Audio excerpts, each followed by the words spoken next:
car off the titanium exhaust headers. Behind the engine, which is part of the car really ends here. And the engine is a stressed member of the chassis. The rear suspension and gearboxes on it, and the wings, which are also made of carbon fiber. What does it cost?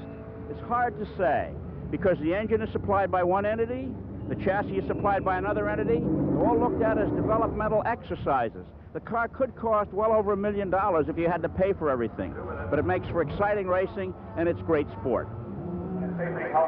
Less than 3 minutes. The 3-minute board is up until they take the preliminary lap and get us set for a restart on the Detroit Grand Prix. Controversy down here along the false grid. Let's go to Chris Economaki. Well, in baseball, they have what are known as clubhouse lawyers. And Marco Piccinini of the Ferrari team is auto racing's clubhouse lawyer. He has said that some of the drivers, after the race was stopped, did not follow proper procedure and therefore should not be given a warm-up lap. They're starting now. Whether or not all of them will get the warm-up lap remains to be seen. It's a very thick rule book and lots of fine print. Okay, back to you, Barry Gill.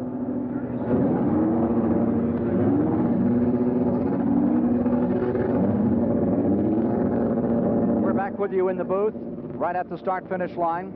We have been under a delay here on the start of the Detroit Grand Prix. Field getting ready for a preliminary lap. Let's take a look one more time at what happened to bring us to this situation today.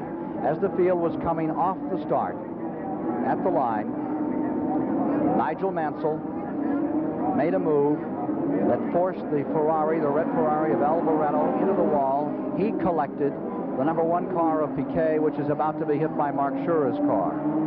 See the wheel flying?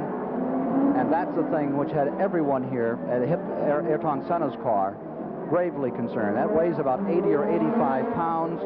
Back in 1968, I remember Mike Spence being killed by his own wheel at Indianapolis, and of course this year Jacques Villeneuve was hurt at Indianapolis with a flying tire. And that's why he didn't start the Indy 500. That's right. And there we see the only real victim of that crash, poor old Mark Schurer from Switzerland, the only guy here without a backup car, so he is out of the race. Very unfortunate for him. It's been unfortunate for Nigel Mansell, really, because he did make an extremely good start, and it's a shame to throw it away. On the other hand, of course, it's no good going for a gap that's non-existent. And there's 63 other laps to try and win this race. Although around these streets of Detroit, obviously the best start and the best position you can get early on, the better. But nevertheless, a bit of an error of judgment, but he did make a tremendously good start in the first place. The Goodyear Blimp America from Houston, Texas, giving us pictures of Tiger Stadium, where Milwaukee's in town today. And there's the Renaissance Center from where we are speaking today. There's the Goodyear Blimp, Captain Jim Dexter out of Maryland, and George Nader giving us those tremendous pictures. Detroit really becoming a performance center these days, thanks to people like Hitman Hearns, the rejuvenated Pistons, Tigers, and this great Detroit Grand Prix, which has really rejuvenated the downtown section along the Detroit River. Third year for this event, and a record crowd is here today. They had a record crowd yesterday for the Trans Am Series. And we're sorry to report that David Hobbs did not win. I did not win. Fate snatched it away from me. We led for a long time and had a good race, but unfortunately we didn't win it. And let's hope that their race today is less eventful. We had a good race in the streets here. In fact, there wasn't many crashes, although the Formula One guys had a bad day on Friday. Saturday was relatively uneventful, and obviously we hope from now on this race will be. In that Trans Am race yesterday, Tom Gloy was victorious. Willie T. Ribbs, your old teammate, came back and had second. Paul Newman ran third a lot of the day in the Trans Am Series, and then he had motor problems as well.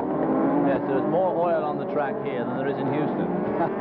I think most of it's gone today. Should have said Dallas. That's where we'll be next. Our next live Formula One broadcast on CBS will come from Dallas, Texas on Sunday, July 8th.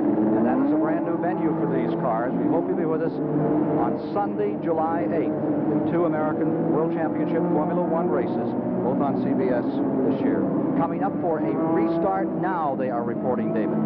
Going through this very sharp corner, coming up to the chicane, the fastest sweeper here, probably taken in third gear in these, third out of 6 speeds. That is, these cars now have 6-speed gearboxes, and they're coming onto the front straight where they'll take the start, and of course, which is the fastest part of this racetrack.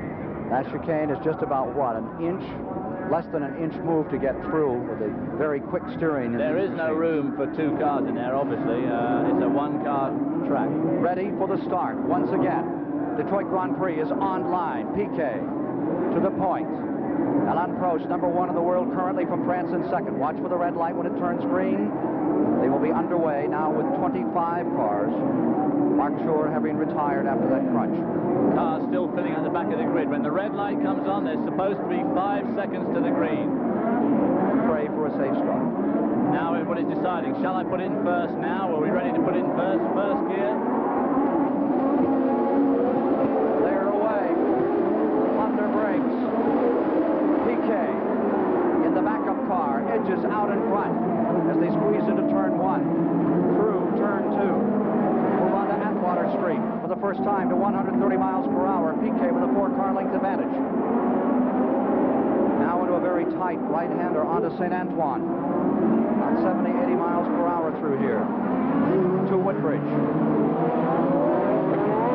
Very tight little straight there. Senna moved up the outside there as they come to this fast left-hand sweeper before they have to brake sharp left here, turn left here to go into compress. Prost, third. Correction. In the third spot, Mansell, and fourth, Alboreto. One of the V8 Turbo Alfa Romeos now showing in fifth. The Cheever for Patrese.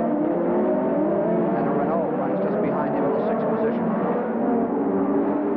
6-car length advantage for Nelson Piquet, 1981 and 83 world champion.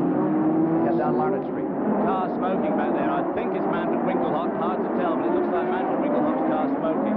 Nelson Piquet got a pretty handy lead over Alain Prost there, who closes up on braking. Oh, and there's Nelson gets his tail out a bit there. Goes under the bridge. First lap, of course, the tyres are still a bit cool. There's the Benetton car well up there. Alain Prost right on his heels. Nigel Mansell as they go under the Atwater Tunnel. That's the ATS of Winkelhock. BMW-powered car from Manfred Winkelhock of West Germany in trouble. They have not had a good year. Here they come are through the tunnel already. Coming to the chicane. You hear the whistle of the turbo there on that BMW engine through the chicane. Get that dead right or you're in big trouble. Alboreto in third spot. And one of the Renaults up there in fifth. There's De Angelis. And Nicky Lauda up to 7th spot. Tom Bay looking very good up in the front 7 in the early going.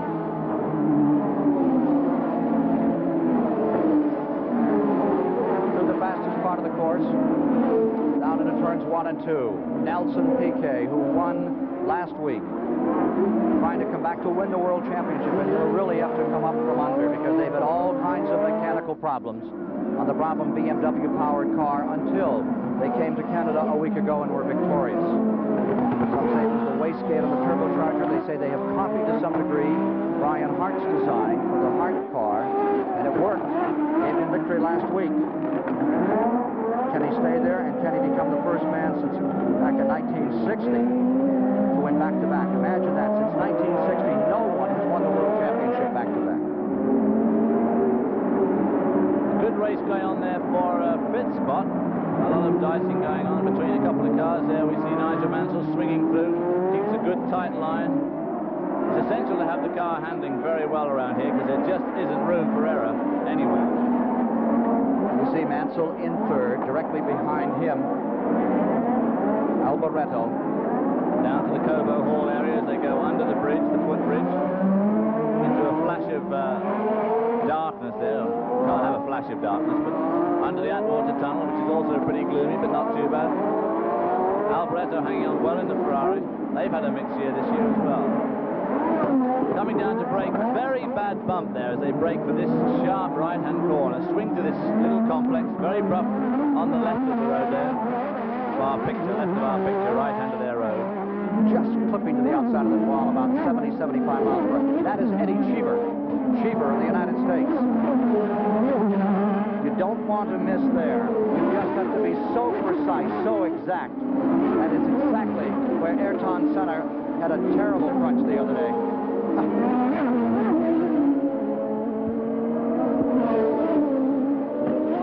Back with the leaders. Piquet first, Prost second, third Mansell. Mansell still looking for his first win. with a Lotus Renault-powered car. Alboreto running fourth. Cheever is in fifth. And the sixth position now belongs to Derek Warwick, who drove to that second-place finish. A brilliant job in the Belgium race. Team Ferrari won. And Prost seems to be reeling in that leader Piquet a bit. Alan Prost seems to me to be able to hold a tighter line than Nelson Piquet. There we see a picture of Nelson leading this race after that disastrous first start, but Prost is definitely gaining on him. But Prost seems to me to be using less road than Nelson, because Nelson is using his backup car, so these are the first 2 laps he's driven in that car. Down over the manhole covers by Cobo Hall. Very difficult turn, that one. Extremely tight, completely blind. With another car off the course. That looks like one of the Williams. Is it a Williams? No, it's not a Williams. That balloon is rather in the way. That is reported as Elio. That's Jonathan Palmer. That's Jonathan Palmer. That's his teammate. That's Elio's teammate, Dr. Jonathan Palmer, driving the Ram Hart car, 4-cylinder inline car. That's a shame, because Jonathan Palmer and I raced together a lot in those Group C races in Europe. And he's an aspiring young driver, and he's actually had to find some money to finance this team, and he's under a lot of stress. They say he's a pretty good general practitioner, too. Very good. So here's Nelson Piquet, back to turn 1, little negative camber in that corner. Now you're with Prost, the second-place car, out of turn 2. Piquet, winner of 11 races this year. We have a car slowing. That's one of the Ferraris in trouble. Crikey. Just before the chicane, trying to get limped back into the pits. I think it's Alboreto, but I'm not absolutely sure. Piquet and Prost, not only is Prost pulling up on Piquet, but I think they're both pulling away from Nigel Mansell. Remember, Piquet driving with a badly blistered foot, so savagely burned in Canada a week ago that he just climbed out of his car and collapsed on the ground. They had the doctors administer him until 10:30 or 11, and we have 2 cars out down there. You see that looks like one of the... That's one of the Ferrari has gone back to the pits. See, getting back underway. That's the Acela car, Cinzani's car. And that one is one of the Ligiers. Hainaut or his teammate? Patrese. It's one of those two. It's hard to tell. You can't see the number. Piquet. They have a new game called Hide the Numbers in Formula One this year. Piquet's car is readily identifiable. Some of them have them up on the wings, some on the side pods, some just about underneath. Of course, when you're familiar enough, you can recognize the helmets, but of course, one of the reasons for no numbers is because of the device that Chris was showing us earlier on, their own electronic device. They don't need the numbers for timing anymore. Here's Chris Economaki. Down here with the Rene. Excuse me for one moment. Rene Arnoux is talking to Marco Piccinini, the Ferrari team manager, about the incident that took him out of the race. His car has been put on. You have one moment? I guess I can understand him being a little bit upset. One of the 2 drivers on the Ferrari team, and his car, if you can see it over here, is being pushed away with the work-on wheels on it and the nose piece missing. I guess his day is done. Back to you, Ken. Arnoux Ferrari is the one which has retired. Up and down season for Arnoux this year. Bad break for Rene Arnoux, who has been struggling with that Ferrari team and qualified well back on the grid after Alboreto had done well. Yes, Rene Arnoux is under extreme pressure these days. He fell out badly with his team, his French team, the Renault team, moved to Ferrari, was a hero for a year. They've taken Alboreto on, who appears to be consistently quicker than Arnoux, who obviously is going to be under a lot of pressure, especially from the Italian press, who are particularly hard on drivers for Ferrari. The only American, Eddie Cheever, now rides in the 6th position with the only V8 turbo-powered car here, the Alfa Romeo. Uses up a lot of fuel, and they have a limit of 58 gallons of fuel on board these cars. Many races they've been falling out of events here before the finish because they just ran out of fuel. Happened to the Renaults a few times. Well, it is a problem, and they do have to be very careful with that boost knob that Chris showed us on the McLaren earlier on. It's no good giving it too much boost, because that means too much fuel, and you could run short. Some of these cars actually have fuel gauges in them, believe it or not. It's a gauge that tells you how much fuel you're using, and you have to run to that gauge now, so it's another thing to look at. 4 laps have been completed. 4 laps complete. The defending world champion Nelson Piquet first in our live CBS coverage of the Detroit Grand Prix. There you see him, and right to the wall. That remarkable remarkable picture. Prost in the second spot, and then in third is Mansell. And Derek Warwick has got past Alboreto. And Eddie Cheever's coming up hard on Alboreto now. So Derek Warwick. There's Lauda. There's a good shot from the blimp as we see turns 1 and 2. You can see it's just a long, constant radius turn. Now we get to the tight bit. You see the railway lines here where they go over the big bump. Lauda is 7th, De Angelis is 8th, Tambay is 9th, Ayrton Senna runs in 10th, Brundle is 11th, Thierry Boutsen is in 12th, Beloff is 13th, Chicotto 14th. Some of the just magnificent crowd out here, a record breaker today. Here they are by Detroit University. Piquet, the leader, now building up an advantage again. For a while, it seemed to be going in favor of Prost. Again, Piquet has it. Some said he would only run a few laps and perhaps have to come in. His foot is so badly burned. Prost is dropping back now badly into the clutches of Nigel Mansell.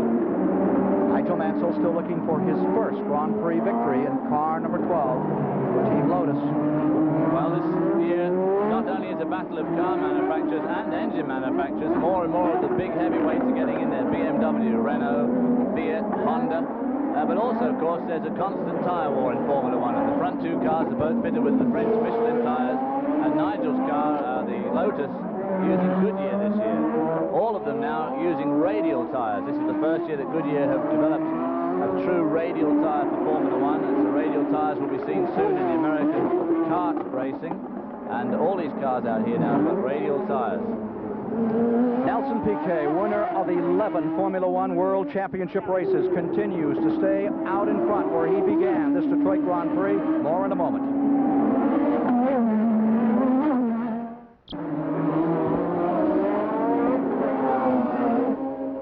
CBS live coverage of the Detroit Grand Prix with now 6 laps complete. Nelson Piquet of Brazil is leading in the Brabham-BMW car. Alain Prost, currently number 1 in the world, rides second. Nigel Mansell is in third and closing. Coming to fourth is Derek Warwick, and fifth is Michele Alboreto, with sixth the American Eddie Cheever. Cheever is in sixth, Niki Lauda is seventh, De Angelis eighth, Tambay ninth, Ayrton Senna is in 10th. David Hobbs, I'm Ken Squire, Barry Gill and Chris Economaki in the pits, and Barry Gill has this report. One of the brand new Frenchmen, Francois Hinault, one of the Ligier stars, out of the race. Francois, what happened? Oh, big problem in a slow corner. I have a Corrado Fabie. When he brakes, he touched me, and my engine stopped. And with the Formula 1, it's not possible to start again. And in the first start, I have a big problem because a real wheel touched my car and break a small part in the front wheel, and necessary to change. A big problem. It's not a good race for me, but when I come back, I hope it's a good race after. A very phlegmatic Francois Hinault. Over to you, Chris Economaki.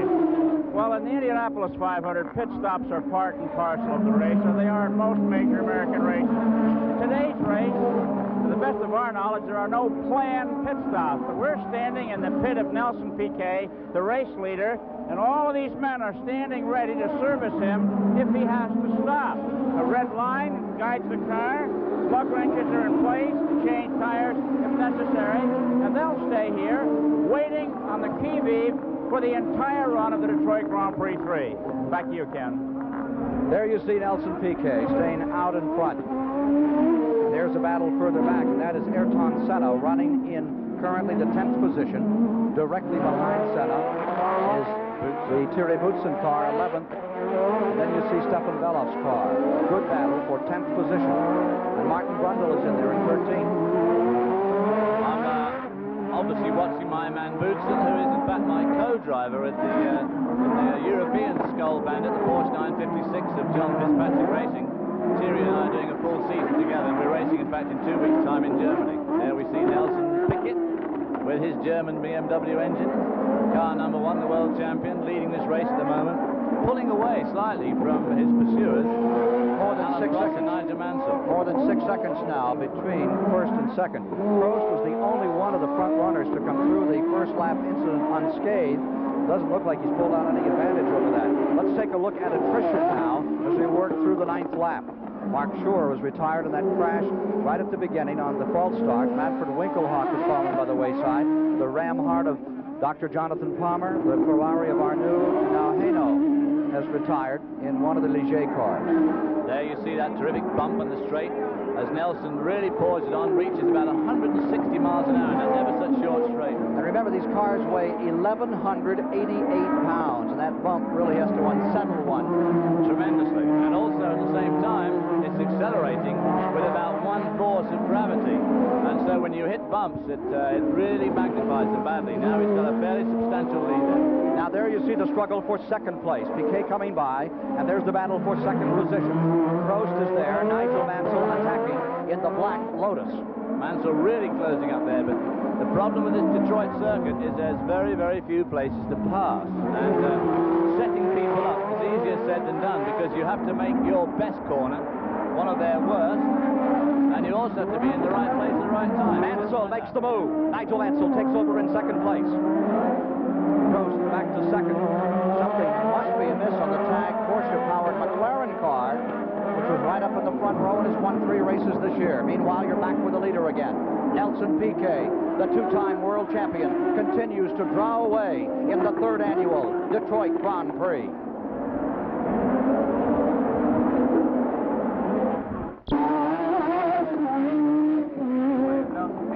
Back with the leader, Nelson Piquet, and CBS live coverage of the 3rd annual Detroit Grand Prix, race number 8 for the World Championship. There you see the second place car, Nigel Mansell. Low angle shot coming through this very tricky chicane. Alain Prost is in 3rd, Warwick is in 4th, Eddie Cheever right there in 5th. See the heat rising. Here is Elio De Angelis coming by next. Back with Piquet. Nigel Mansell is the man on the move. He has moved up into 2nd spot. He was the fastest qualifier on Friday, but then Piquet pulled out all the stops in the final hour and went better than almost 5 seconds better than the old record of Arnoux from a year ago. Here he is, Nelson Piquet, driving hurt, driving magnificently, so fluid, so easy on any equipment. Well, Nigel Mansell's closing the gap on Nelson Piquet. In the last lap, he took off 2 seconds, so he's really making ground on our current leader. There we see them going down Larned Street. 3 3/10 seconds. Now the interval between the first place car, the Brabham-BMW, and the Lotus Renault-powered car that you see here, number 12, in 2nd place. The Detroit Grand Prix, one of 2 World Championship races on CBS this summer. Next, Dallas, Sunday, July the 8th.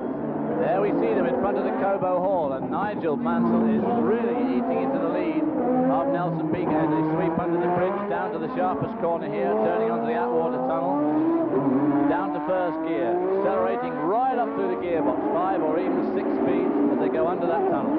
Mansell, who broke his neck back in 1977, was told he wouldn't race again. Here he is, back to 2nd place, still looking for win number 1. The man up in front, twice the world champion with 11 wins. Here they are. This very difficult chicane, and if you tag that wall there, you are serious hurt.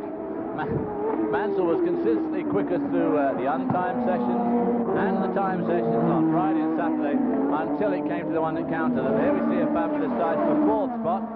That's Derek Warwick, Michel Alboreto, and Eddie Cheever running up well there in the Benetton Alfa Romeo. A very rough, a very bumpy course, as we mentioned earlier. And if one is not as precise as a surgeon here, one may face one. Now there is Ayrton Senna, who is running back in the 10th position, and Boutsen is running right behind him. That's 10th, 11th, 12th, 13th, and 14th, right there. A very, very close race. There's 2 non-turbocharged cars in that group. Senna, Boutsen, then comes Beloff in 12th, and Martin Brundle next in 13th in that collection. There we see them streaming up the hill there. Just in front of them, you saw Niki Lauda and Patrick Tambay. Remember now that Lauda started 10th, he is up to 8th. Tambay, who started 15th, is now running 9th. Now there's some serious racing. There goes Stefan Beloff getting inside Thierry Boutsen as they go over that intersection. And Boutsen now being really pushed by Martin Brundle in the other Tyrrell. 12 laps have been completed. 12 are complete. You are back with the leader, Nelson Piquet. Here's that other battle, and that is a dandy. Moving up through goes one of the Williams cars, the number 6 of K.K. Rosberg. K.K. Rosberg driving the Williams Honda. Honda, another manufacturer that's decided to put their money on the line and get get involved in the ultra-expensive Formula One technical program. And there we see the leaders. Nelson Piquet being hounded now very closely by Nigel Mansell. Can you imagine going wide open, just slightly adrift through that chicane, a total of 63 times, and hit it precisely right every time? Well, Piquet just puts his wheel just on that chamfered red and black curve, and if you just get it a couple of inches further up the curve than you meant, you're into that wall. There you see that home run batting precision, which is so necessary here. And if an error ensues in that area, the consequence is far greater than a number on a scoreboard. Ayrton Senna. There we see that pack scrabbling for the midfield, which obviously doesn't seem to be very important to us. On the other hand, if they hang in there to the end, they can finish in the top 6. It's all World Championship points, which is tremendously important for future sponsorship and, of course, money. Now, Senna has closed up considerably. He's closed on Patrick Tambay, and directly behind him is the Tyrrell. That is Boutsen in one of the Ken Tyrrell automobiles, powered one of the aspirated cars, the other Ford Cosworth car. That's Stefan Beloff in the black Tyrrell there, and they're right on top of Senna, and as you say, they're winding in the World Renault. Closing the gap on the lead, and look at Nigel Mansell pull up. They're averaging 81.744 miles per hour. Oh, and Nigel Mansell just turned the fastest lap in the race so far, and he's right on Piquet's tail. Nigel Mansell in his 51st Grand Prix performance, closing on the two-time world champion. He made a beautiful pass on Alain Prost, as we saw before. After going through the Congress Park, he slipped down the inside to the intersection at Beaubien, and he's driving a superb race this afternoon, and is really setting Piquet up for the kill now. Fastest part of the course, over 160 miles an hour. Mansell moves in. His best finish, he's been third 3 times. He has been third 4 times now. Once this year in France. Here he is within 4 car lengths of Nelson Piquet as they work the 14th lap. Well, there's a tremendous amount at stake here. This telecast is going to be seen by about 300 million people around the world with their various commentators, and we've got 2 giants out the front. We've got the Michelin Tire Company, we've got Goodyear Tire Company, we have a Renault engine and the might behind it, and of course the German BMW engine out there. Here's Chris Economaki. Okay, Derek Barker just finished for a pit stop. Rather long by Formula One standards on our stopwatch. The right front wheel man was way off. This should have been well under 10 seconds, and that's going to cost him as he goes back in the race. Problems with the tire. Eddie Cheever has passed Michele Alboreto for 5th. Cheever is now into 5th. Alboreto is in the last point-scoring position. 1 point for 6, 9 points for a win, 6 points for second, then 4, 3, 2, 1. 1 point for last collectible point in a Grand Prix race. There is the battle for first. Still in front, Nelson Piquet, who must be grimacing here and feeling the pressure from Nigel Mansell with his badly burned foot. There we see that incredible battle for 10th place, and Stefan Beloff has dropped from about 9th back to about 12th or 13th at the moment in that shuffle, and they must have had a big shuffle on that lap. Lauda, you see, in the red and white car is 7th. Tambay is 8th. Thierry Boutsen is up to 9th. If you could just get to the head of that lineup, it'll make a big difference to your position. I believe that's Lauda, the 2-time world champion. Back with the leaders again as Mansell stays there, hovering in 2nd place, shadowy Nelson Piquet down the fastest part of the course into turn 1, negative camber 2. Now clutching for the gears and coming up to 130, 140 miles per hour. What a great Formula One race after a near tragic start, which delayed us by some 40 minutes before we were ready to get this going another time. Now these 2 are going to have to be deciding now how they're going to conserve their fuel, maybe. There you see Alboreto. He is being shown 5th. Eddie Cheever's pulled well away from Alboreto. Oh, indeed he has. Cheever is doing a magnificent job. The 4th place runner right in front of Alboreto as you're sitting looking over his shoulder. There's Eddie Cheever just in front of him. In fact, Eddie Cheever's making Alboreto extremely good ground now on Alain Prost. I have a slow car, and that must be the teammate. That is Patrese. Looks like the right front is chewed up on that car. I don't think it's a flat tire. It's something obviously horribly bent because it's not touching the floor. He must have hit something. That's Riccardo Patrese. Yeah, the right front suspension. The right rear tire is the down. right rear tire is flat. The and wheel's that's what bent. brings the left front tire up like a hurt paw. Riccardo Patrese in trouble with one of the Alfa Romeo cars, V8 turbo. Those cars are extremely powerful. Now this is tricky under the bridge there. He's going into the gloom. Anybody coming up behind him, he's going to be difficult to see in there. So he's going to keep right up to the right. Dangerous situation here. And the leaders get through. Now he's going to be just round the corner and out of everybody's sight. Mansell really giving Piquet a hard time. Not that Piquet's the sort of guy that's going to succumb to pressure very easily as they sweep through that chicane again. Mansell right on him now. Maybe he's turned the boost up a little bit down the straight to try and nail him at the end on braking. Leaders in lockstep into turn number 1. 15 laps complete. Now they've got to have a race to conserve tyres and try and conserve fuel. Brakes are no problem on Formula One cars, generally speaking, although around here they get a very much of a pasting, and of course it is a pretty warm day. One of the problems with the Brabham this year, the Brabham-BMW, has had a problem with the engine overheating, but I think that Barry Gill's got something for us down the pits. Barry? Here's a very unhappy Riccardo Patrese, winner of the South African Grand Prix last year. Pit stop, already taken 9 seconds, 10 seconds, 11 seconds. He's away in 13 seconds, but of course he's lost a tremendous amount of time, mainly because of such a slow lap coming in. Back to you, Ken.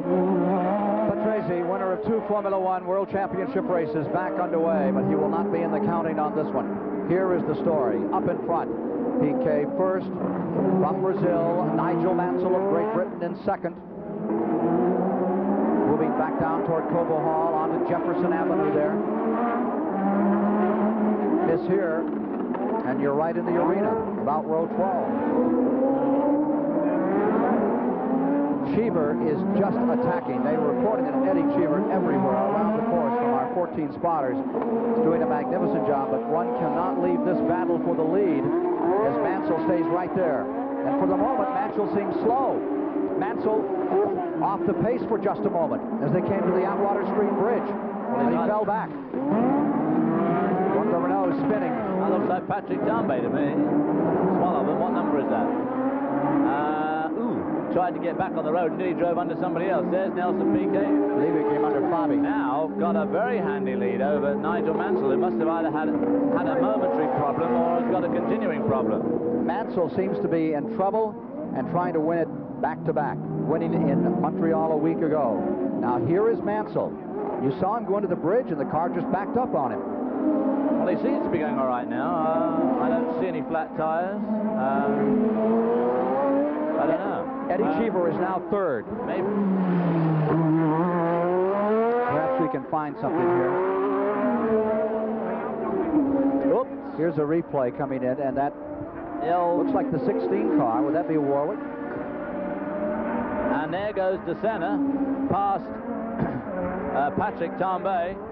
This was that very tight race for 8th and 9th and 10th place. And Tambay selects gear, drives off, and in fact drove right under somebody else.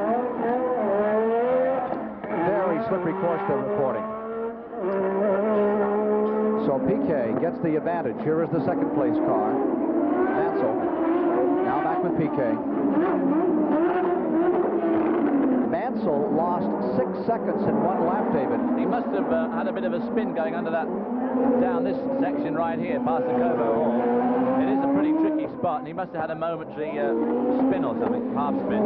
See the fuel building up in those turbochargers and giving us those explosions and blasts there. You can see every time he changes gear, there's another Skull Bandit. That's Philippe Alliot, the Frenchman who we saw being interviewed on the finish line, start-finish line.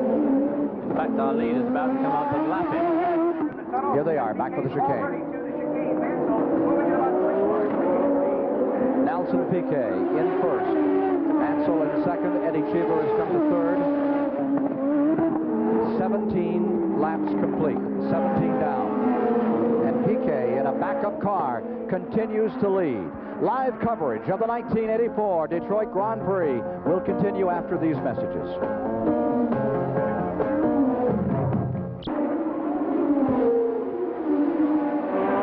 You are sharing this view with viewers from 35 nations. This Detroit Grand Prix. Third spot, Eddie Cheever in the green car. Behind him, Michele Alboreto in the red Ferrari, and Elio De Angelis has come to fifth. Third, fourth, fifth. An Italian's dream come true. An American domiciled in Italy driving an Alfa Romeo engine car, leading a red Ferrari driven by an Italian and another Italian just behind them. What a day for the old Italians. Niki Lauda now into the 6th position.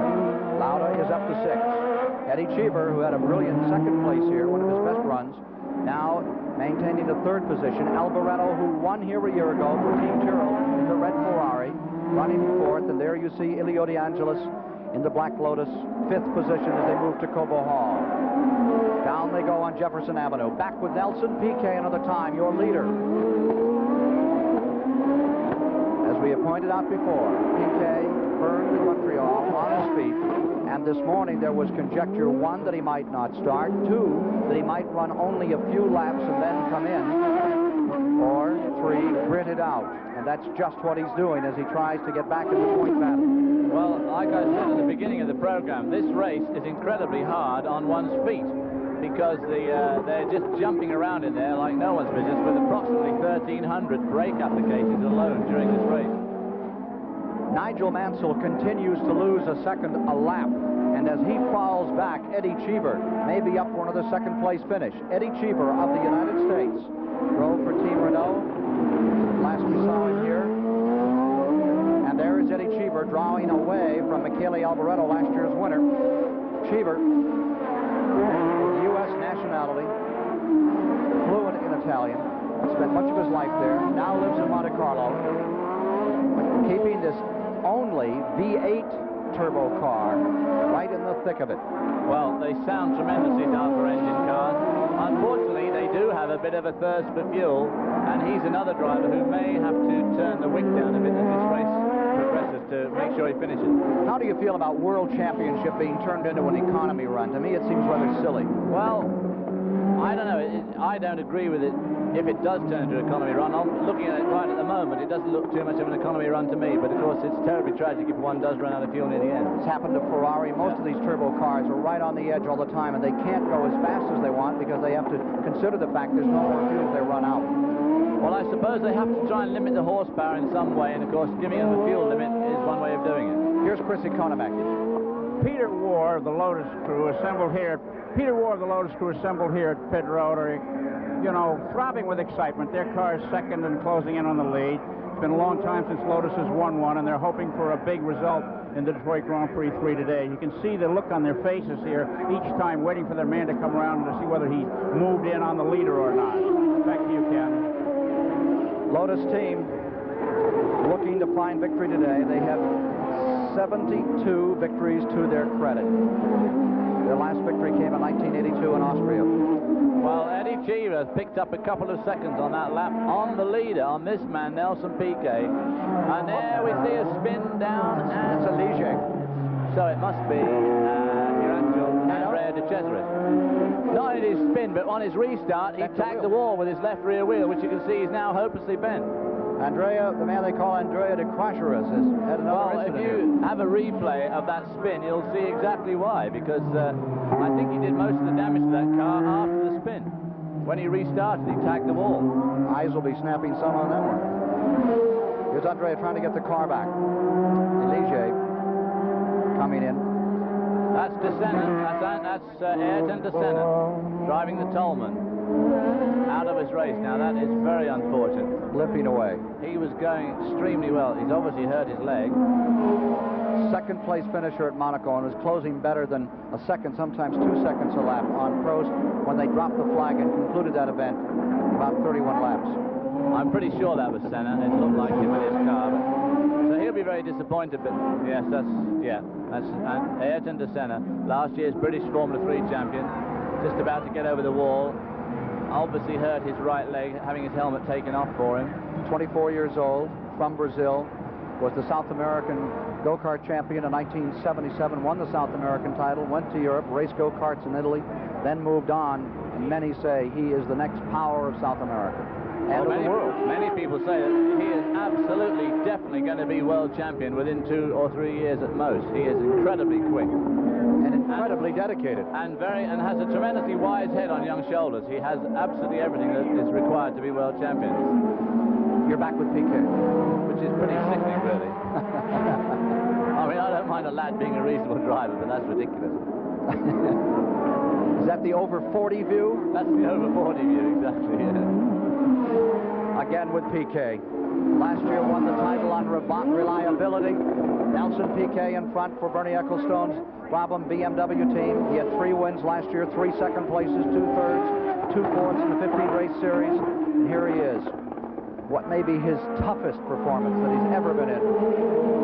And Eddie Cheever gaining ground along with Michele Alboreto on Nigel Mansell. We will have a battle for second place.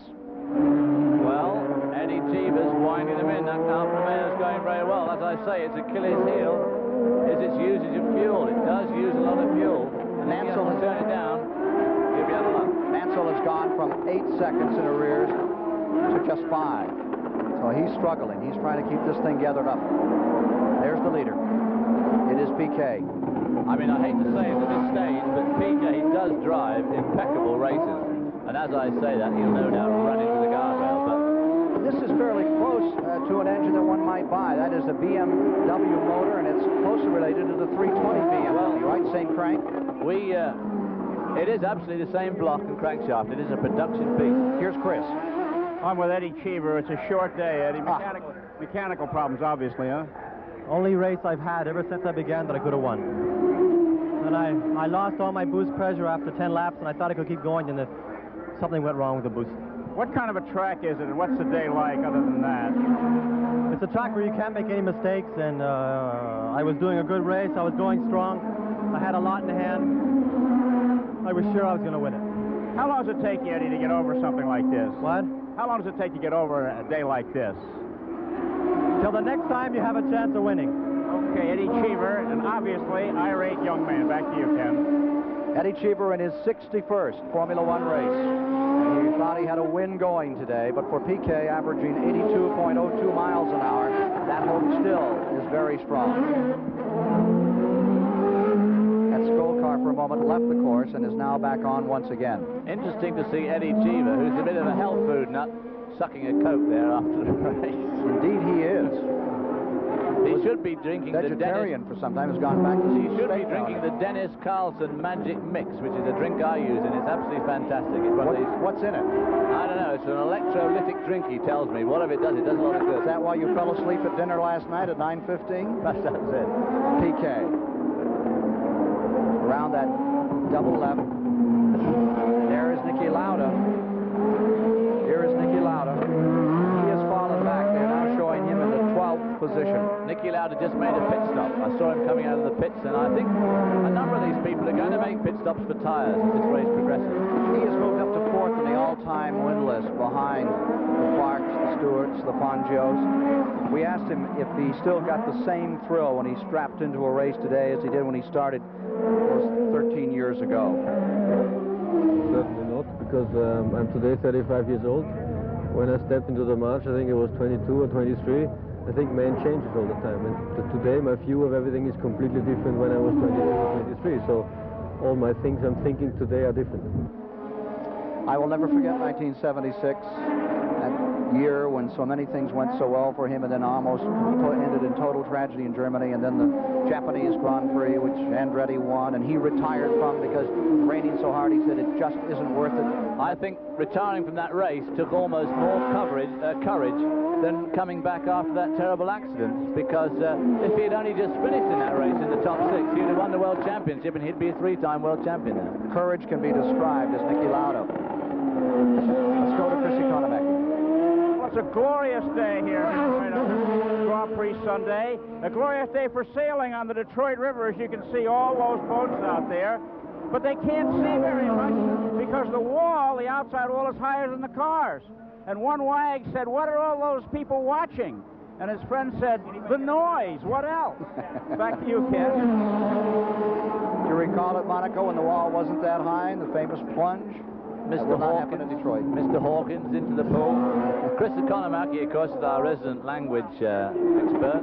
Speaks to all these drivers in their own languages, or at least says goodbye in their language. Orders wine in all the languages and says goodbye. Yeah, he says Van Ordinaire incredibly well. Nelson Piquet leads with now 24 laps complete in the 1984 Detroit Grand Prix. We'll be back with more live coverage of the Detroit Grand Prix after this word from your local station. With you live at Detroit, David Hobbs, I'm Ken Squire, Barry Gill and Chris Economaki in the pits. We are working the 26th lap now as Nelson Piquet continues to lead, but the story is further back in this field. They're battling here for second place. Nigel Mansell is in the second spot, and right behind him comes last year's winner, Michele Alboreto, in the red Ferrari in third. There is your leader, Nelson Piquet, going first. Now let's look at the battle for second. Some 15 seconds back. Mansell is there, followed by Alboreto, then DeAngelis in the back of the picture in the second Black Lotus car. Second. Mansell must have run into some problem of some sort, because he slipped right back off the pace, fell back into the clutches of Alboreto in the Ferrari. Leader.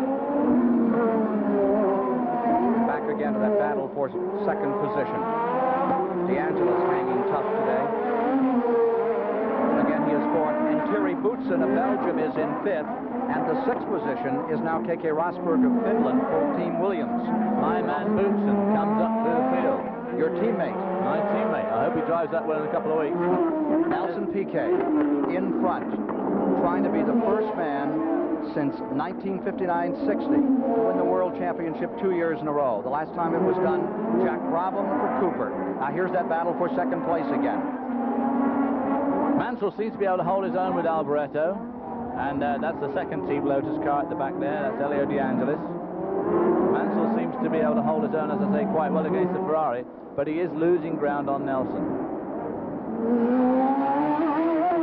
There we hear the whistle of that BMW turbo engine as he comes up here through the chicane, flicks it through the chicane. Here he is into the straightaway. Tremendously smooth driver, Nelson Piquet. And from the Goodyear blimp, the approach to turn one, around turn two. As you look at the standings, 27 of the 63 laps complete. Now let's show you, we're looking back to find second place, and there you have it. The interval back to the second and third, as well as fourth place cars. And the fourth place car fell back a bit. Yeah, it did. And fourth place car is in fact, and there's Mansell slowing down. Mansell is slowing down. Well, the Lotuses both fell out of another race earlier this year at the same time. Now here comes DeAngelis. Something is amiss on Nigel Mansell. Falling off the pace, and DeAngelis is up to third. We have another car coming. Oh, I think that's my teammate. A silly boy. What's he doing? I can't see from that far away, but it looks a bit like it. Leader Piquet. Nigel Mansell, who had been in second place. His car in trouble. So Alboreto in the Ferrari is now second. One slip by this man, Nelson Piquet, could give Alboreto his second and Ferrari's second win of the year. And his fourth Grand Prix victory, and of course Alboreto won here a year ago. Apparently he takes to this track. It is actually a thrilling track to drive around. There's a lot of complaints from some of the drivers about the bumps and the sharp turns, but really, if you get into the swing of this place, it's a very, very exciting course to drive. Alboreto started the day in fourth position, now finds himself second. The man that started on the pole remains on the point. Number one. A nasty puff of black smoke out of Nelson's car when he backed off of the chicane there. That doesn't look too promising. The old turbo's packing it in here. Doesn't sound so here. Here's Barry Gill. Well, while you're talking about Nigel Mansell, the pit have gone and got a big signboard saying brakes. It does look as if Nigel could have a problem, and that problem could be braking. Back to you, Ken.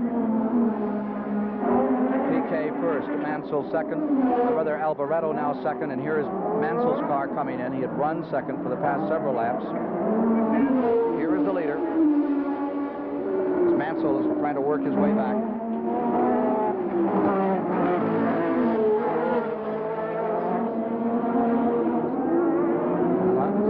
That's the battle for fifth and sixth. That's Martin Brundle and Stefan Beloff, his teammate in the Tyrrells, and Keke Rosberg right in front of him in the Honda. That's Keke Rosberg there in the white-yellow car.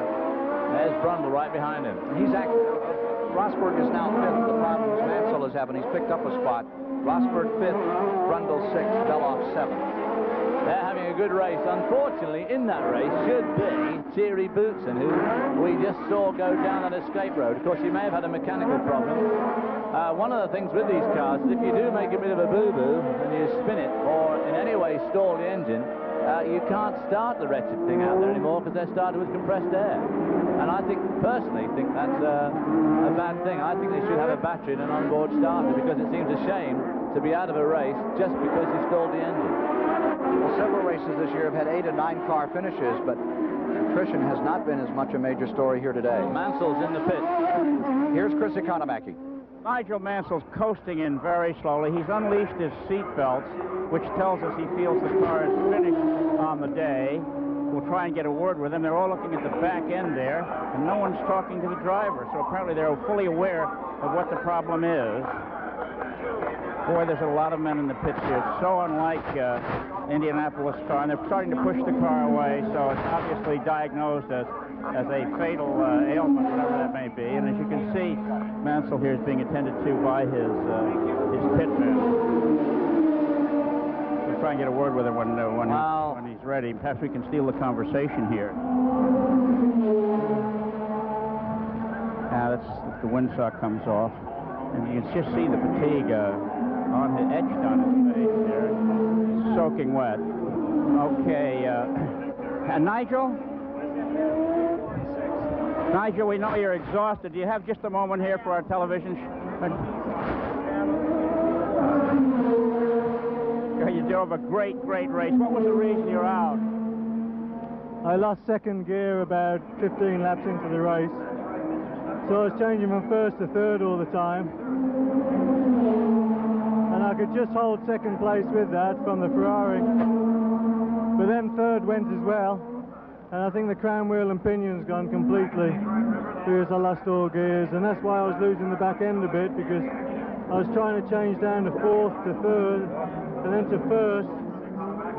And then when I lost third, I changed to fourth to first and then first to fourth, and of course the engine just won't pull it, and of course it just roots the gearbox. Did you have dreams of winning, Nigel? I really believe that one was mine because everything was working so well, and I just couldn't believe it because I was taking care of everything and I was catching without pushing too hard, and then that happens. It will come. How physical has the day been? Well, now I've stopped. I'm just very upset, really. Okay. Thanks very much. Now Barry Gill.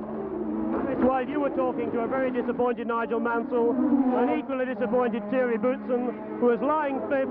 He looked as if he could get his best ever result. Thierry, what happened? Well, the car was going extremely well for the first time this year. I was very happy about the car, and a turbo broke just like that in one time. No sign of it. It just blew in one go. Thierry, you're the best Belgian driver we've had since Jackie Hicks. You must have thought you were going to be in the points today. Well, I was thinking I was driving very carefully today to finish in the points because the car was going extremely well, as I said, and suddenly the turbo blew, and nothing you can do about that. Thierry, we're very sorry about that. We have another very brilliant young driver here, Ayrton Senna. Ayrton Senna, who we saw limping around the track. Ayrton will put the earphones on. Could you tell us exactly what happened? Well, I got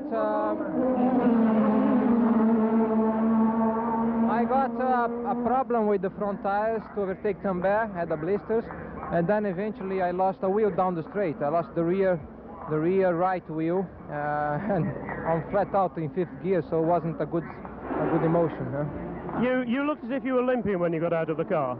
Yeah, I didn't have blood in my legs, so I couldn't feel my legs. So when I touched the ground, it was like I didn't have any leg on the right. But you mean it was cramped?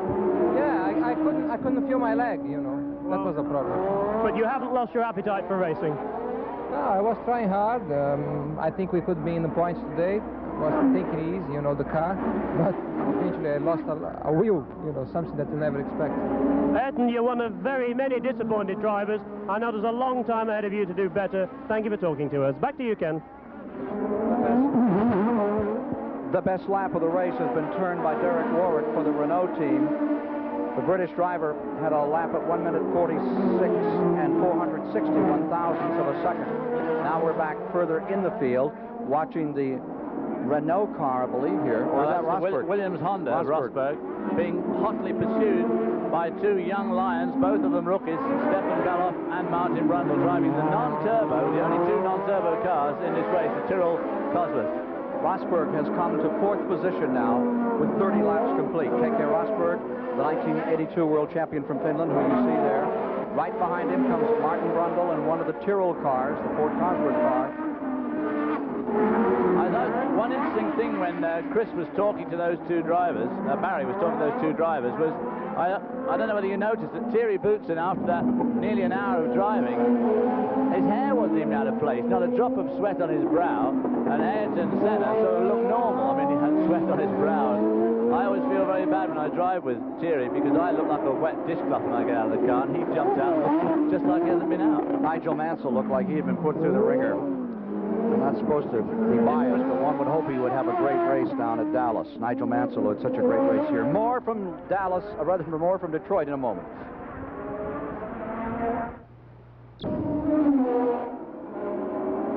Averaging 82.402 miles per hour, some 2.5 miles quicker than before. Wheel off the car right in front of the pits here. Stefan Beloff lost the wheel right in front of the pits. There we see him coming to rest. Ooh, not a good place, right at the fastest part of the track. And his teammate, Martin Brundle, was just in the pits. Brundle had been shown in 5th position. Up against the wall, main straightaway. Just, you can see the start-finish line there in the bottom of your picture. Piquet, averaging 82.402 miles per hour, continues to lead. Almost 2.5 miles faster than the course previous record, which goes to our new last year 20-turn, 2.5-mile road course. Stefan Beloff has now retired from the event. We're just about to take a look at attrition, and we have to add a name. The West German rookie to Formula One racing, Stefan Beloff. There's the story there. Right there with a left donut lying on the floor. He's walking right in front of us now and running across the track. There's Stefan Beloff over the wall. An extremely aggressive, fast driver. Stefan set the world on its heels last year, driving the Porsche 956 in the European long-distance races by setting some absolutely paralyzing times in a big, what's compared to these, a big, heavy, fast car. Here is the leader, Piquet. Niki Lauda has pitted car number 8 and has come back on again, or may still be in the pits here. Lauda's number 8 from Team McLaren, the tag Porsche-powered car. Not a good day for them, but Derek Warwick is doing a fantastic job of pulling back through the field, having dropped to 15th after a spin, and he's now streaming up through the field and is the fastest car out there by a long way. Let's see if we can see where the Beloff problem was created here. Here he is at the chicane. Uh-oh. Is he going to tag the chicane, Brett?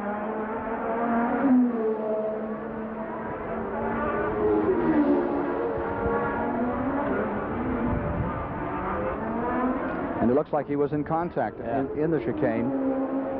Comes down just by our announce position. Let's see if we can see it here. See it again. Oh, yeah, the car's understeering. He's just a bit wide. Boy, I bet he's sucking his breath there. And God, he was lucky there. Another couple of inches, and it'd have been the front wheel. And not. Let's go to Barry Gill. Well, David, listening to your description of the accident is the man who's just had it, Stefan Beloff. Stefan, what exactly happened? I go into the chicane in front of the pits. The car turns by the turn-in, a lot of understeer. And when I acceleration, the car starts to oversteer, and then I hit with the left rear the barrier, and the wheel comes off. You must have been very disappointed. Yeah, sure, I was in behind Martin. I had a problem with the engine. The pickup was very bad. The engine stopped 5-6 times, and but I have no problem to get around the track, and maybe it was a mistake of me.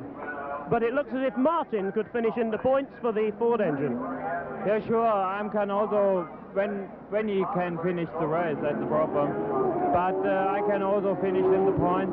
But okay, I make a mistake and the race is gone. A very honest driver. Jonathan, you're equally known for your honesty. What happened to you, Jonathan Palmer? Well, I was on about the 3rd or 4th lap, I can't remember which it was, and coming out onto one of the back sections of the track, and the car suddenly slewed one way and another way at about 130 miles an hour, and a tyre had exploded. Not a very nice moment, Jonathan. No, certainly not. I was just about to take my teammate, Elio, and I was looking forward to an opportunity of finishing the points, but sadly it's not to be this time. Ken, one of the nice things about this season is we have some young men who aren't afraid to tell us exactly what happened. Back to you. 34 laps, 85 miles have been completed of the 63-lap distance. As you see the leader, Nelson Piquet, with now an 18-second advantage over Michele Alboreto in the second position, and Derek Warwick has come to the third position. 9 cars still on the lead lap. Leader Piquet. Here's Chris Economaki. Okay, I'm in the grandstands here behind the pits with some of the people who really love their racing. 4 guys here, getting 5 of them getting a tan. Where are you guys from? Amherstburg. And what's the official beverage here? What's the official beverage? What are you guys drinking? Stroh. And what have you been eating? Oh, Italian sausage, pizza, everything. Okay, there you see. That's what they're doing in the grandstands here. Back to you, Ken. More problem on the course. Car number 21 looks like it has tagged the wall. That is Philip Alliot in the second Skull Bandit. Now that's a shame because he'd just been lapped by Nelson Piquet. We saw him being lapped, but he's out of this race now. Rookie driver Alliot walking away from his car. Philip Alliot last year drove with Andretti at Le Mans. Finished third. That's right. Mario and Michael and Alliot. And at that time, no one had ever heard of him. But he's a pretty good young driver and went quite quickly this weekend because that's not one of the great cars in this race. It's the Ram McDonald Hart engine car. After the delayed start, 1 hour, 3 minutes, 38 seconds into the race, 35 laps complete. Nelson Piquet stays in front by 18 seconds over the Ferrari of Michele Alboreto, the young man who won it a year ago. Have a dickens of a time getting wrecked cars off this course. That is a problem. There's the leader getting by. It is a very big problem, and of course you can't just leave it there, and that happens to be in a particularly bad spot just around that corner, all of which here are totally blind, especially in these Formula 1 cars. In the Corvette Trans Am car, at least you can see over some of these walls. These guys are like sitting on the floor. You can't see anything. Still Piquet holding on to his lead. Still hurting from burns he sustained on his feet last week in the Canadian Grand Prix in Montreal. The only pressure on Nelson Piquet this afternoon looks like it's going to come from Derek Warwick, who's now pressing Alboreto for second spot. And if he can dispose of Alboreto, here's Alboreto. And Warwick has come from 17th to 3rd. And Derek Warwick in the Renault from 17th to 3rd. And he's catching up to Alboreto. We don't see him yet, but he's right there. And there's still another 20-odd laps to go. Now reporting 36 laps complete. 36 laps down. Only 19 to go then. There's the leader again. Piquet. Going through that turn 1 and 2. It must be a great corner in these cars. It was enjoyable in the Trans Am car, but these cars would have so much stick. You can really lean on the power coming through that corner and get a lot of acceleration. Well, after all the conjecture this morning of whether he might run no laps or perhaps 4 laps, they might just throw some soft tires on and let him go out and do some leading and bring him in. Piquet is just doing a magnificent job that could give him his 12th win, tie him with Prost as far as overall career wins are concerned, and get him back into this thing. He's fought his way back before. Well, of course, what is doubly important for Nelson now is that his immediate competitor, who is Prost, is out of the race. So if he can get major points for this, 9 points, that'll give him 18. Boy, that pulls him up with a major step up on Alain Prost, who already has something like 35.5 points because of the half points at Monte Carlo. Piquet picking his way around the carnage here as he continues on his way to a hope victory in the Detroit Grand Prix, the track that has never treated him well. Didn't allow him to qualify the first year. Last year gave him a taste of glory for a few moments, then a tire puncture, complained about the rough track. No complaints to date in this third one. One simply couldn't look at him now and say this man's going to win this race, because racing is a very, very fickle game, and until he sees that checkered flag drop, he hasn't won. Well, here he is. 2-time world champion, and he would really have some going to do. After Dallas, they're headed back into Europe, and it'll be in Great Britain the next event. But coming up, July 8th, let me point out again, on CBS, we'll have our full flag-to-flag coverage on Sunday, July 8th, of Formula One competition from a brand new course which circulates around the Cotton Bowl in Dallas, Texas. Ought to be fun. It ought to be fun, but it's going to be incredibly hot for these guys. Now, I'm just wondering if they're ready for the heat of Dallas and July weekend. How do you think it would compare with Rio? Rio's always warm. It's at a low altitude as compared to Sao Paulo, where they used to run. I would think they might be familiar with it, and it's 11 o'clock in the morning start when we get to Texas. Well, it might be comparable to Rio. I think Rio is about the hottest place that they go to, but I still don't think they're really ready for Dallas, because it does get hot and humid. Here's Barry Gill. Well, the car you're looking at is parked somewhat untidily by the side of the track. And those of you who know NASCAR racing will be surprised to see this obstacle just sitting there. But of course, in a street circuit like Detroit or Monte Carlo, there's very little you can do about it. That car's been pushed as far in as possible. The other driver is going to race around it. Now, in Monaco, they have giant cranes that just hook up the car and lift it over, and they do have some of those here. But of course, when you're by the waterside, unless you've got frogmen who can swim out and lift it bodily, you haven't got much of a chance. So just another hazard for people in a street circuit, which today, Ken, seems to have taken an enormous toll. We've had 3 drivers talking about wheels coming off. Exactly how many drivers are left in this race, Ken? We're going to check attrition in just a moment. Derek Warwick may have slipped back a bit. He was up to the 3rd position. And now the latest report is that Warwick has come back a couple of notches to 5th. Derek Warwick, who is still looking for his first win. We first saw him back in 1981 in competition driving for Tolman, now with Team Renault. A British driver driving for the French, David. How about that? I know, it's very impressive. And he's fallen back a bit he here. has garlic sandwiches now. And Nicky Lauda's done it. Now, that's unusual for Nicky Lauda, but he's managed to do it without stalling it. Give it some stick, but not too much. Well, he did a very good 3-point turn there. Sorry, that's not Nicky Lauda, that's Alan Prost, number 7. Our current World Championship leader, who in fact is now lying in 7th spot, so if he picks up one more spot, he will of course pick up a point. However, he must have a handling problem, because he was running very strongly at the beginning of this race, and has now dropped right off. There's Tio Fabi, last year's pole sitter at Indianapolis, who's trying to divide his chores this year between Formula One and Indy car racing, and quite frankly, neither of them are working. He's not doing a very good job here, and his IndyCar racing is suffering as well. And he doesn't particularly care to run that fast in Indianapolis. He qualified on the pole, the second rookie to ever set on the pole in Indianapolis, some 207 miles per hour a year ago in that March. He said, I'd just as soon not do that again. Well, he wasn't as fast this year as he was last year. But seeing that shot of the chicane, it brings to mind again just how lucky Stefan Beloff was with that crash, and it shows the fine line between total disaster and just another accident, because if the front wheel hit that wall, it would have completely, totally destroyed the car and possibly hurt Stefan Beloff badly. Let's take a look at the pro spinning as you see Derek Warwick now in 5th for a moment. Here he is.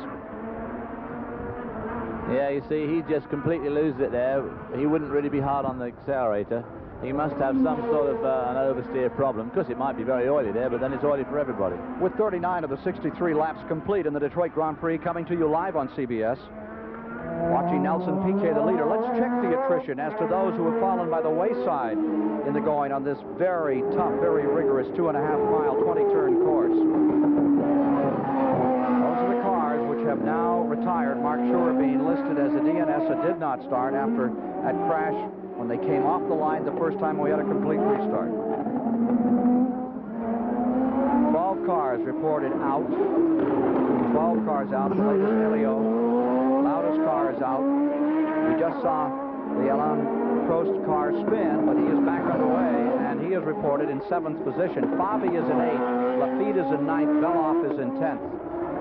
As we work our way to the 40th of 63 laps, with the leader continuing to be this man, Nelson Piquet, in car number 1. Just a magnificent ride. They moved. There's the Renault. Battle for 5th there, they're reporting. Warwick there. Brundle with him. Martin Brundle putting on a really good show here. He came second in the British Formula 3 Championship last year to Ayrton Senna. And they both did such a good job that both of them got drafted straight into Formula 1 and missing out the Formula 2 step on the way. And both of them doing an incredibly good job in Formula 1, although Martin, of course, is a little the Renault's in trouble and slowing down. So that puts Brundle up to 5th spot. Something to miss on the Renault. Way off the pace now. Sounds terrible. Ailing. And I think pulled out. He drove down the escape route. Said good night. So that is it on the effort by Derek Warwick here today. And he has had such a good year going. A second in Belgium. He had a third in South Africa. But it's not to happen today for Derek Warwick. More live from the Detroit Grand Prix after these messages. Past Detroit University from the Goodyear blimp, you're watching the leader, Niki Lauda, skirt this 20-turn course at Detroit in the 1984 Detroit Grand Prix. There is the Goodyear blimp giving us those marvelous pictures today. Nelson Piquet is staying in first, averaging 82 miles per hour, and Alain Prost, currently number 1 in the world standings, is in trouble. Tire down. Well, again, going to the gloom of that tunnel at relatively low pace. He'll be glad when he pops out this end of the tunnel, but he won't be glad about that flat tire.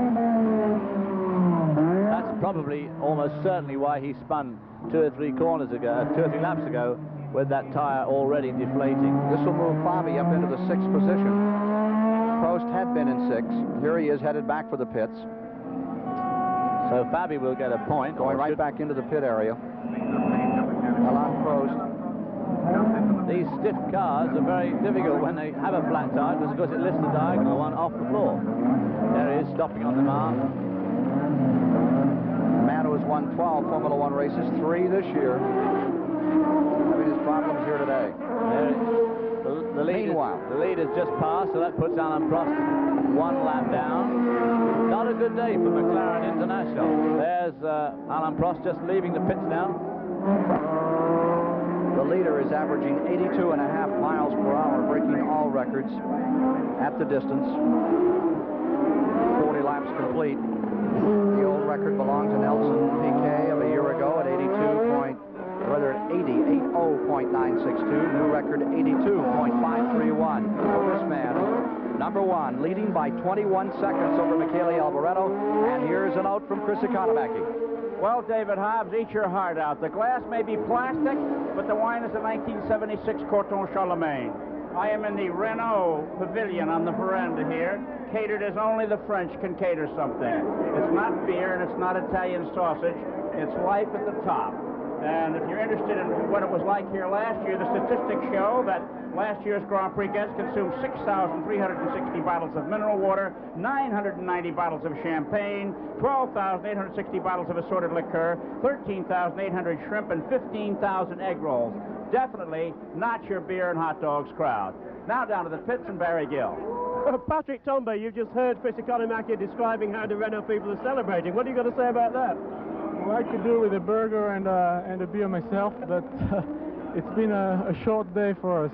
We both have gearbox problems apparently. Not gearbox, but differential. It's a tough track on gears, and like always, very little number of finishes here. Well, there are only 9 left in the race now, and as you said, Patrick, not a long way to go. Do you think this track is too tough?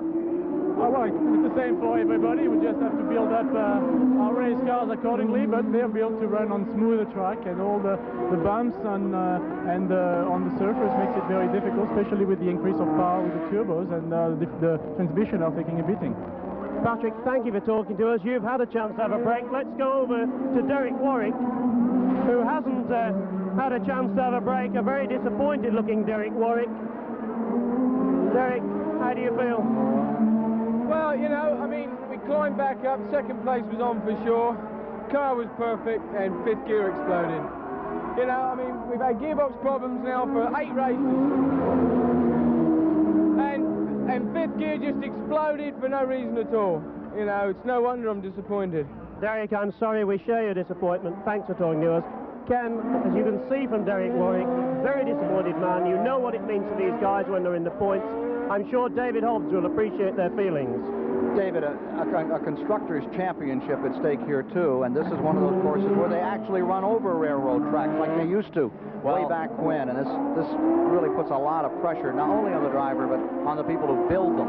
I think Derek, the point he was trying to make there was that they've had this gearbox trouble consistently throughout the season, and what he wants to know is when is all this money going to get spent on fixing this problem, and I can understand his frustration, yeah. 44 of 63 laps are complete in the 1984 Detroit Grand Prix.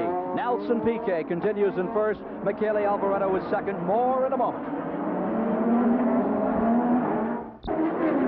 We're back with you live at Detroit, the Grand Prix. You are watching Great Britain's Martin Brundle, who is having his best race today.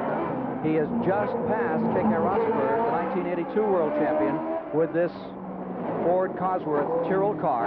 There's the leader, meanwhile, Nelson Piquet, who is drawing out in front of Michele Alboreto in second. His lead now some 15 and 6/10 seconds. He's pulled away by several seconds after he had lost some ground. Piquet first, Alboreto second, DeAngelis third. Brundle has come to fourth. This is only Martin Brundle's 7th Formula One race. He scored a point in his very first race at Brazil. Right now he can pick up a couple of points at least. Maybe more before it's over. Here's Barry Gill. Ken, you and David should know that there's a major problem with Nelson Piquet. They put a sign out saying intercooler, come in. What that means is that a piece of paper blowing about these Detroit streets has blocked the intercooler. That could mean the engine will blow up. It happened to Fabe, if I remember rightly, in Brazil. It is a big problem for Nelson Piquet, and they want him to come in now. The amusement was not for Piquet, so Mr. Tambay is tickling on his way by, but I can assure you that Piquet won't be tickled if he doesn't see the sign and if his engine blows up. So a problem for the leader, and we're standing by for a pit stop by order. 13-second separation, so once again Alboreto is closing the ground in this accordion-like battle for first place. Well, we can't see it on that picture, but if he's got paper blocking the intercooler, he's in big trouble, because when these run these engines at like 2 bar or 2.5 atmospheres, it gives a tremendous heat to that pressure, to the charge as it goes in, and those intercoolers are vital. Racing through the streets of Detroit, through the Atwater Street Tunnel, now onto the artificial portion of the course. And here is Piquet, and the drama begins to build again. No doubt. There's a tempo to these races. They come down, they rebuild, and right now the focus is on car number 1, perhaps developing a problem. And there's the second place car, and he is closing in. Michele Alboreto trying to win the Detroit Grand Prix 2 years in a row. These races have a tremendous excitement to them. They don't have the constant lead changing that the NASCAR racing that American viewers are so familiar with. But on the other hand, yes, on that left-hand pod, you can definitely see a white, a great big piece of paper stuck in there. But if he stops to take it out, he's almost certainly going to lose the lead. Alboreto won here last year, won at Las Vegas, one victory this year. Niki Lauda has come back on the course. Niki Lauda is back on the track, and with the attrition continuing to develop, well, he must be many laps down. 8 cars are now running. 8 cars are still running. We're showing 46 of 63 laps complete. 16 cars have retired. And Alboreto, this will give us 9 cars back with Lauda back on the track. I would say that Keke Rosberg's car is about to depart the track shortly, with the smoke coming out of it. We'll be back with more live coverage of the Detroit Grand Prix after this word from your local station. Keke Rosberg, running in 5th, had his day end in this manner. He has just retired the Williams Honda car and walked down the street to become a true pedestrian here. It's a long walk from where he fell out back to the pit area. Meanwhile, Nelson Piquet continues to lead. The Atlanta Golf Classic is coming up next today on CBS Sports. Stay tuned. Tom Kite has the advantage by 3 strokes there, and you'll see the finale of the Atlanta Golf Classic later this afternoon, next on CBS Sports. And Niki Lauda has just got out of his car in the pits again, so I guess that lap he did was just an exploratory one. Take a look in the replay, the last lap.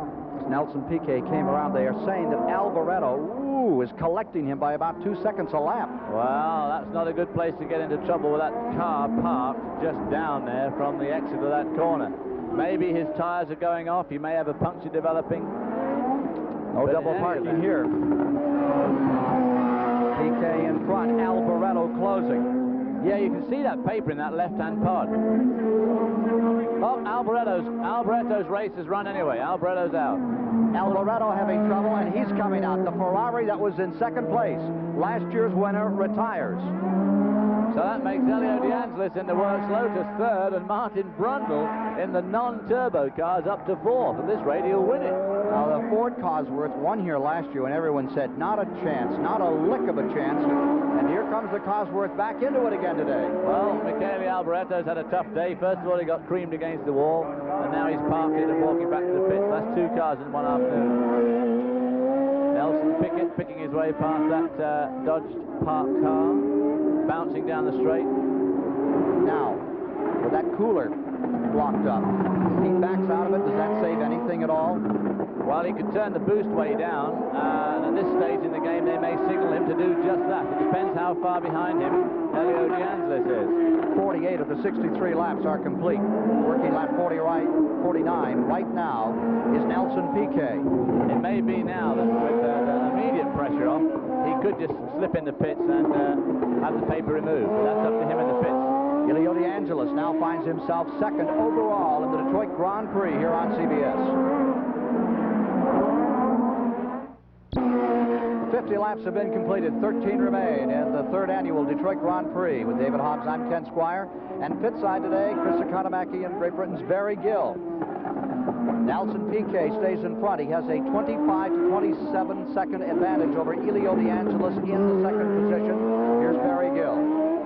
Well, I'm standing with a man who must be surely the most disappointed man in Detroit. Michele Alboreto won this race last year. He was chasing Nelson Piquet just a few minutes ago. Michele, what happened? I think the engine's broken. That's all. No warning at all? Nothing in the cockpit to tell you it was going to happen? No, I think it's something in the engine. I don't know. I'm not sure what happened, but for sure it's an engine. It's been a very adventurous day for you, hasn't it? There's been a lot of things happening. Yes, because I have a lot of problems from the beginning of the race, because I had maybe an intercooler broken or something like that, and my power is very less than normal. I tried to continue my race, and a few minutes ago I'm in a good position, but it's not my year. I'm very unlucky. Did you think you could have passed Nelson eventually? If my car was good, yes, maybe. Michele, better luck next time. At least you won one Detroit Grand Prix. Thank you. Thank you. Michele Alboreto, and while we're down here in the Brabham pits, let me just show you the detail that the Brabham team go to. If you look at this mechanic, you'll see he's wearing skateboard knee pads. That's to help him when he kneels down to do the tyres. Now, the mechanics are in a position to accept Piquet, but with this great big lead, it doesn't look, Ken, as if he's going to make the pit stop we expected. Back to you. Well, with a 27-second breather for a piece of paper, he could get in and get back out. He's still averaging 82.297 miles per hour after 50 laps. That is another new record. He breaks his old mark from a year ago. That was 81.164, another record established here in the Detroit Grand Prix by this man, Nelson Piquet, in his 86 Formula One Grand Prix performance. He's only finished one race this year. There is second place, and that is Elio De Angelis, who's just about 26 seconds behind the leader. So Nelson's got time to come in and take that paper out if he wants to. On the other hand, he may see his temperatures are okay, and but these cylinder head temperatures on these cars go up so quickly if that intercooler, which you can see quite clearly there, is at least partially blocked. Elio De Angelis running in second spot. Third is Martin Brundle. Fourth is Theo Fabi, Nelson Piquet's teammate in the Brabham team. And Alain Prost has struggled his way back to fifth spot. Mind you, only 7 of them out there, so 6 of them out there.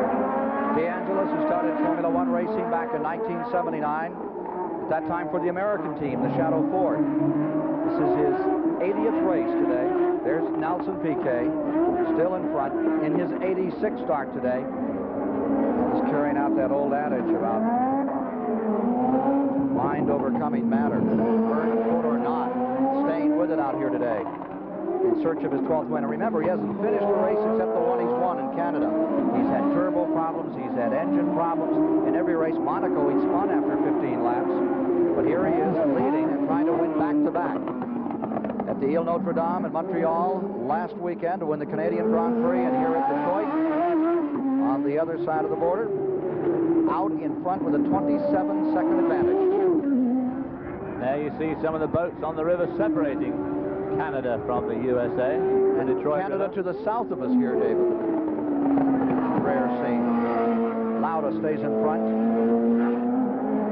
Piquet stays in front. I'm sorry, Piquet stays in front. Lauda came back out. Lauda's having one of those beer and sandwich that Patrick Tambay wanted. They're all getting absolutely mindless in the Renault tent.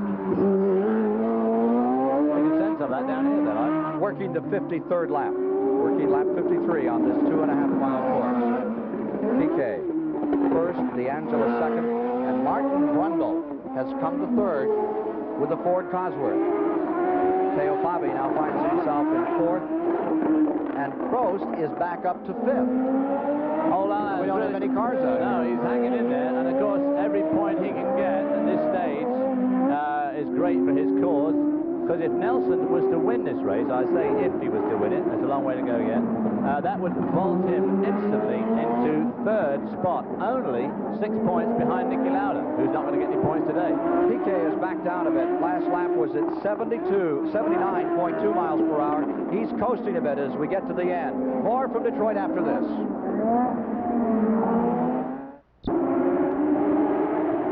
Nelson Piquet has the luxury of toying with his lead here. The lead was reduced to 17 seconds, then he kicked it back up to 22.4. Last lap was at an average speed of 80.142 miles per hour. Piquet will really beat the odds if he wins here, as we see some of the crowd. He was in that start line crash, and he is running an untried backup car. It's all working for Nelson Piquet as he tries to win back-to-back here today in the Detroit Grand Prix. John Watson won it the first year, Alboreto in a big surprise the second year. Now we have one of those cars, those Tyrrell cars, show 8 laps to go, maintaining third place. Here's the second place car. Really being eaten up by Martin Brundle in that Cosworth.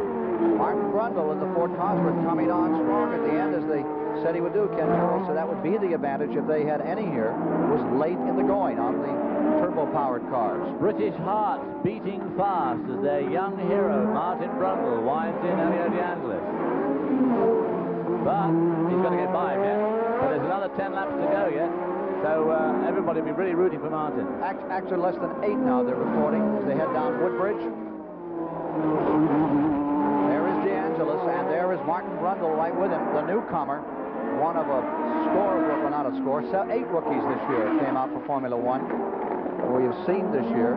We're going to see Corrado Fabi at Dallas and Anteo. Yes, the Fabi brothers, the Italian Fabi brothers, are splitting duty this year because Tio's first call is to kart races, second to Formula One, and when he's not driving, his brother's driving.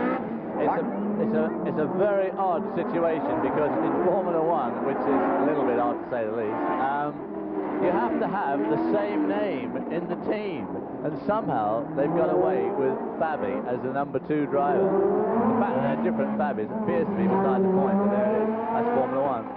Martin Brundle from Kings Lynn, England, home of some of the great speedway motorcycle riders, moving in for second place on Elio De Angelis. Lotus have had a pretty mixed weekend. They were so fast all through unofficial practice and, of course, the qualifying. Nigel Mansell missed the pole by nothing, having been fastest all the time, and now old Brundle is really going to stick it. Ooh, right after the chicane, he makes his move. I can think of better places to overtake than that, mind you. Martin Brundle. Boy, oh boy, they were lucky to get away with that. American Obviously, De Angelis is in big trouble. There's the leader, Piquet. 55 of 63 now complete. 7 laps to go. Nelson Piquet leads in the Detroit Grand Prix. And the Detroit out there, Milwaukee Brewers today. I don't know how that one's going. Pretty good crowd out for that one, too. Record crowd here today at the Detroit Grand Prix, just a few miles away, We are at this point watching Nelson Piquet out in front, trying to win it all for the second straight week.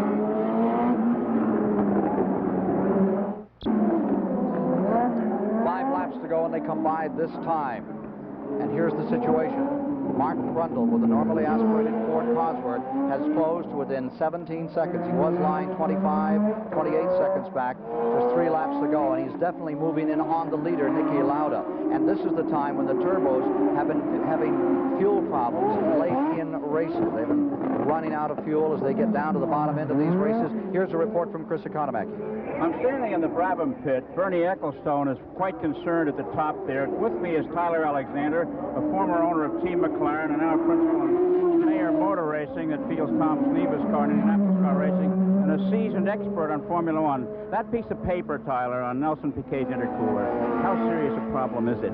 Chris, it was, I would have said, quite serious early on when Alboreto was behind him and closing quite rapidly. Now he has a bit of a gap to Martin Brundle, and I think he's able to ease off a bit. It's quite serious because it's what makes the engine work properly, and the piece of paper could be quite serious if he had to go quite hard. Okay, an interesting point about Martin Brundle. He's driving a Tyrrell car. Those cars have special plumbing on them where they stop late in the race, perhaps even on the last lap, to take on 3 gallons of water, 30 pounds, so that we'll meet the minimum weight. And it may be that Martin Brundle will have to give up second place to get his car back to the legal weight before this race is over. Back to you, Ken. Martin Brundle continues to close in. Last lap of the leader was a 78-mile-an-hour average. Here's Barry Gill. Chris, while you were up in the Renault thing, actually Martin Brundle made a pit stop. He put in his 3 gallons of water. He's got his extra poundage. They did it in 9 seconds, so he's no problem, which is good news for Martin and the Tyrrell team. What I must just tell you is that if 2 cars drop out, this will be the race with the most attrition from any other race except Monaco in 1966. Monaco 66, only 4 cars finished, but there are only 16 starters. We've got 6 running out of 25. Detroit's been hard on them, Ken. Nelson Piquet still in front, but closing ground is Martin Brundle. We'll be back for the finish here at Detroit in a moment.